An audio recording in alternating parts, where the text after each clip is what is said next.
بس عقال الناموس انت. طبعا الناموس هو شيء اكيد، يعني الاهلي مهما كان لازم نكون معاه وين ما يروح.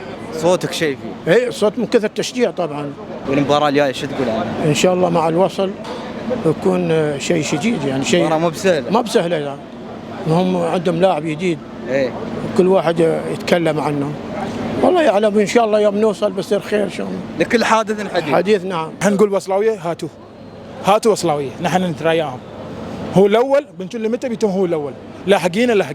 الحمد لله فزنا. المباراة كانت صعبة، لا احنا نبغى الوصل. مباراه مو بسهله ترى بتكون. حتى مو بسهلة بني بناخذ 3 نقاط. ما يلس اتكلم ان شاء الله بالتوفيق يعني للفريق، يعني لان الكلام الكاثر هو اللي بالخساره اكثر، يعني مباراه 50-50 منطقي انت واقعي.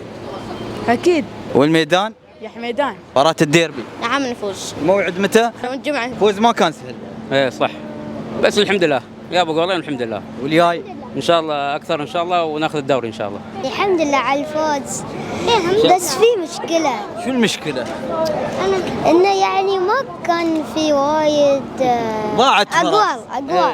صعبة، الظفرة مش فريق سهل، عنيد في الملعب، وحبة إن شاء الله ونفرح لنهاية الموسم. شنو المباراه الجايه؟ المباراة اللي الوصل ديربي صعب علينا وعليهم، لكن بإذن الله رجال الفرسان قادرين انهم نتخطى المباراة.